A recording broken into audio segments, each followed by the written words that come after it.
Hello friends, welcome back to this channel. दोस्तों, इस video में हम बात करेंगे कोल इंडिया लिमिटेड के लिए, लेकिन उससे पहले आप लोगों से रिक्वेस्ट करना चाहूँगा, अगर आप चैनल को पहली बार देख रहे हैं मेक श्योर कि सब्सक्राइब कर लीजिए दोस्तों।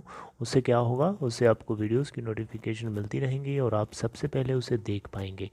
दूसरी रिक्वेस्ट रहेगी आपसे कि अगर आप डीमेट या ट्रेडिंग अकाउंट ओपन कराना चाहते हैं, डिस्क्रिप्शन बॉक्स में लिंक दिया गया है। दोस्तों, Coal India Limited last trading session में अगर आपने नोटिस किया हो तो 165.25 पे ओपन हुआ, 166 का हाई बनाया और 162.80 का लो बनाया। टोटल अगर आप वॉल्यूम देखेंगे तो 1,06,53,203।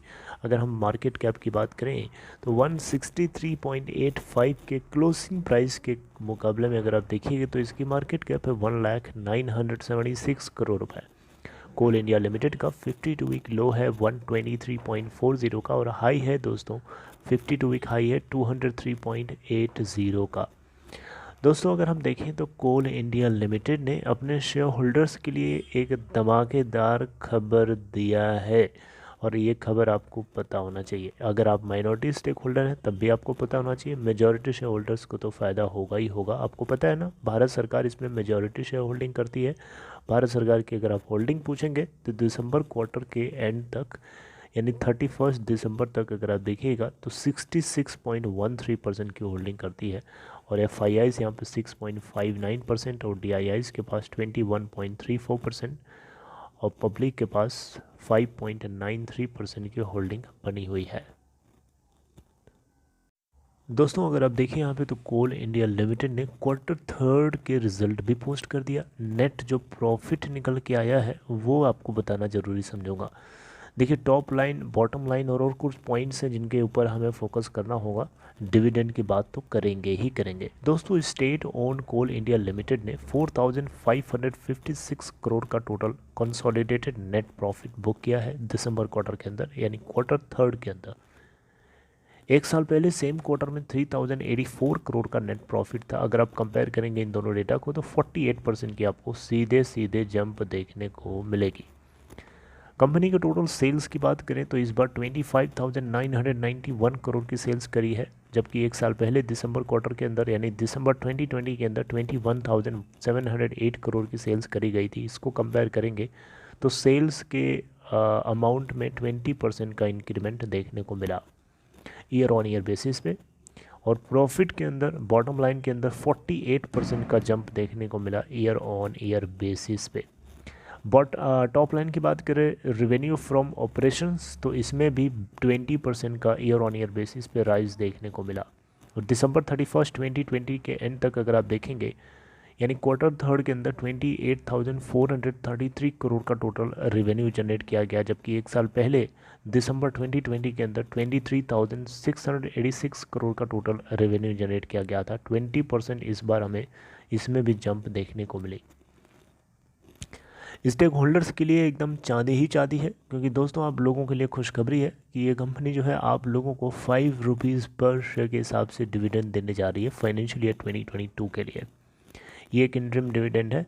आप देखिए यहाँ पे तो दोस्तों कंपनी ने यहाँ पे आप लोगों के लिए यानी शेयर होल्डर्स के लिए को पता करने के लिए कि कौन कौन से शेयर होल्डर्स एलिजिबल हैं इस पर्टिकुलर बेनिफिट के लिए 22 फरवरी 2022 एक रिकॉर्ड डेट की तरह सेट किया है कंपनी ने। यानी कंपनी 22 फरवरी को डिसाइड करेगी कौन कौन से शेयर होल्डर्स इसके एलिजिबल हैं इस इंटरिम डिविडेंड के लिए, सेकेंड इंटरिम डिविडेंड के लिए। दोस्तों, आपको बताना चाहूँगा यहाँ पे पीबीटी यानी प्रॉफिट बिफोर टैक्स इसको थर्ड क्वार्टर के अंदर अगर आपने देखें तो 6,302 करोड़ का निकल के आया, यानी टैक्स देने से पहले का प्रॉफिट और टैक्स देने के बाद का मैंने अभी आपको पीछे बताया। तो इसमें भी अगर आप देखेंगे तो एक साल पहले 4,742 करोड़ का था, इसमें देखिए तो 33% का राइज देखने को मिला इस बार।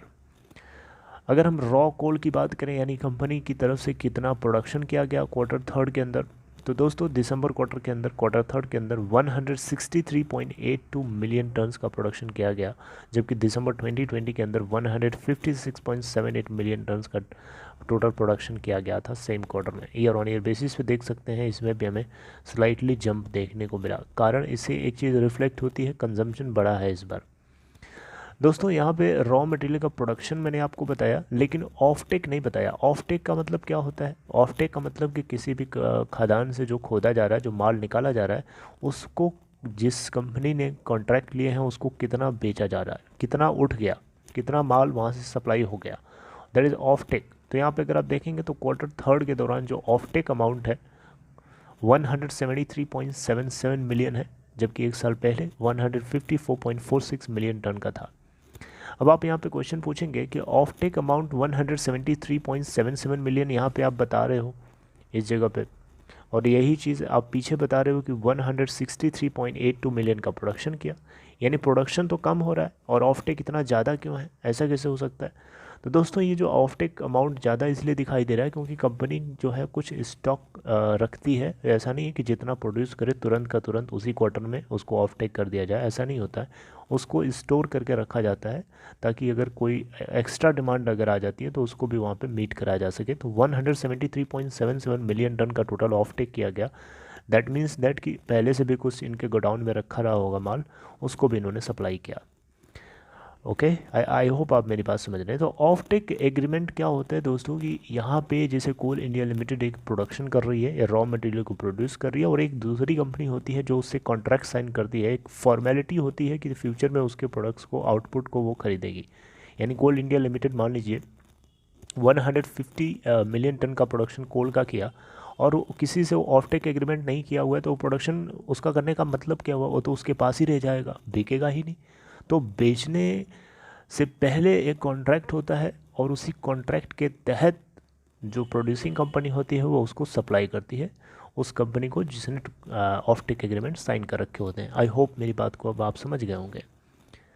सो अगर हम टोटल डिविडेंड पे आउट की बात करें कोल इंडिया लिमिटेड के लिए, तो करंट फाइनेंशियल ईयर के अंदर जो डिविडेंड पे करने जा रहे हैं ये वो लास्ट फाइनेंशियल ईयर से कहीं ज़्यादा होने वाला है। यानी फाइनेंशियल ईयर 2022 का जो डिविडेंड होगा वो फाइनेंशियल ईयर 2021 के डिविडेंड से कहीं ज़्यादा हो सकता है, और इसका सीधा बेनिफिट गवर्नमेंट ऑफ इंडिया को होगा। क्योंकि इससे पहले भी गवर्नमेंट ऑफ इंडिया को दिसंबर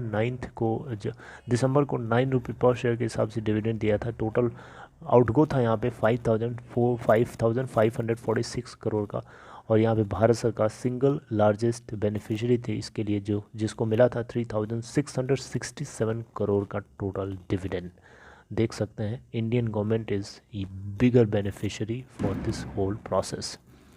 तो ये थी कोल इंडिया लिमिटेड को लेकर के एक धमाकेदार खबर। आई होप आपको ये बात समझ में आई। If you like this content please support this video, and for that you have to just like this video, and if you want you can share this too. Okay, so this is all. Take care. I will meet you soon in next content.